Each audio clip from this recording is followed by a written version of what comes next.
debatable. I don't consider myself the greatest Olympian. Just to be mentioned in those guys like Steve and Sir Chris and all those is an honour in itself, you know. And you know, I saw this debate with Phelps yesterday whether he was the greatest Olympian in terms of medals, and everyone has their own opinion on it. And I don't, for 1 minute, ever consider myself, you know, in terms of medal tally, yes, fantastic. But I mean, the golds are the ones that count, really, ultimately. And I'm up there with Chris and Steve and that, but which is brilliant, you know.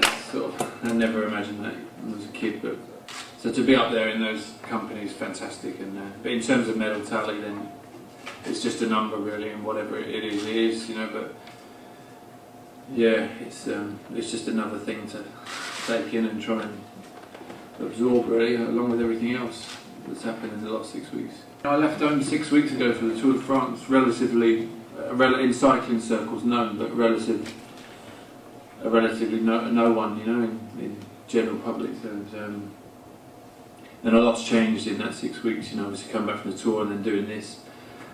And I don't know what to expect, I don't know what, it's a bit overwhelming at the moment, and it's a bit cliche, but I never expected this sort of thing to happen to me. And I have a lot of appreciation for what people achieve in sport, and I've got a lot of heroes and people I idolise in sport for what they've achieved. So to just be up there and be looked upon as inspiring or whatever, as some people have said to me, then it's brilliant. And you know, but as to what comes next, the minute I step out of the Olympic Games and try and go back into normal life, I don't know. But you know, one thing I'm quite adamant that things aren't going to change too much. I'm going to try and continue as things were. I mean, I lead a pretty normal life like most people, and I train hard, I work hard at what I do.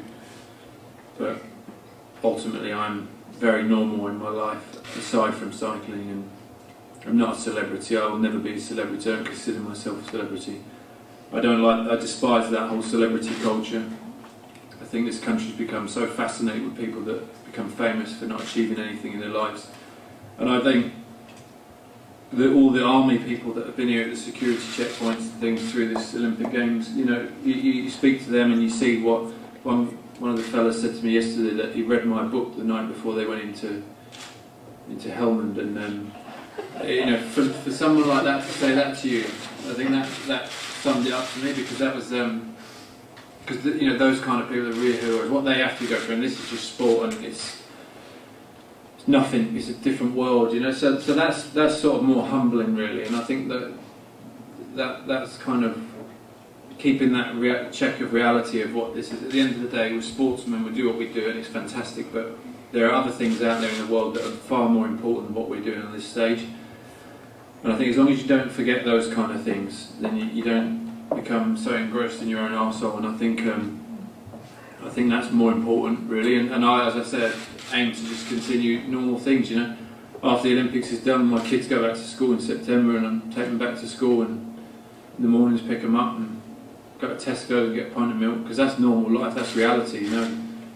Whatever comes of having achieved something in sport, you know, brilliant. I'll take everything that there is, but it is sport at the end of the day. So.